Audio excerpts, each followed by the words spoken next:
তোমাকে চাই, শুধু তোমাকে চাই। 1996 সালের 6 সেপ্টেম্বর মারা যান ঢালিউডের জনপ্রিয় নায়ক সালমান শাহ। মৃত্যুর 29 বছর পর অবশেষে হত্যা মামলা পরিচালনার নির্দেশ দিয়েছেন আদালত। ঢাকা শহরের 6ষ্ঠ অতিরিক্ত মহানগর দায়রা জজ জান্নাতুল ফেরদৌস ইবনে হক এই আদেশ দেন। দীর্ঘদিন ধরে মৃত্যুর প্রকৃত কারণ নিয়ে জল্পনা চললেও তদন্তের জন্য কোনো কার্যকর পদক্ষেপ নেওয়া হয়নি। নতুন এই আদেশে সালমান শাহর মামা আলমগীর কুমকুম রমনা থানায় একটি হত্যা মামলা দায়ের করেছেন। মামলায় সাবেক স্ত্রী সামিরা হক, খল চরিত্রের অভিনয় শিল্পী ডন হক সহ মোট 11 জনকে আসামি করা হয়েছে। সালমানের পরিবার বরাবরই দাবি করে এসেছে তাকে পরিকল্পিতভাবে হত্যা করা হয়েছে।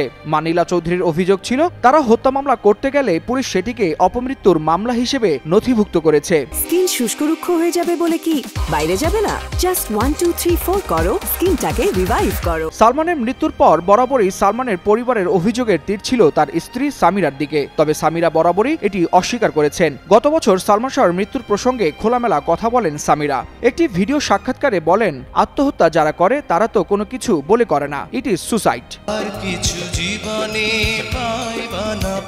এদিকে সালমান শাহর মৃত্যুর ঘটনাকে হত্যা মামলা হিসেবে নির্দেশ দেওয়ার পর গত 4 দিন সামিরার খোঁজ মিলছে না। তিনি যে ফোন নম্বর ব্যবহার করতেন তা বন্ধ পাওয়া যাচ্ছে, সরাসরি এবং হোয়াটসঅ্যাপ। কোথাও তার সঙ্গে কথা বলা সম্ভব হচ্ছে না। অপরদিকে মামলায় অভিযুক্ত ডন হককে টানা কয়েকদিন ফোন কল ও খুদে বার্তা দেওয়ার পরও তিনি কোনো সাড়া দেননি।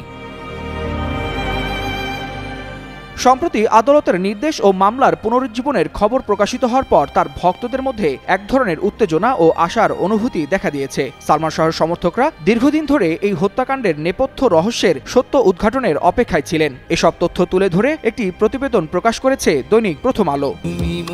জীবনের ভাবনা। ওয়ালিউল হাসানাত, যুগান্তর নিউজ।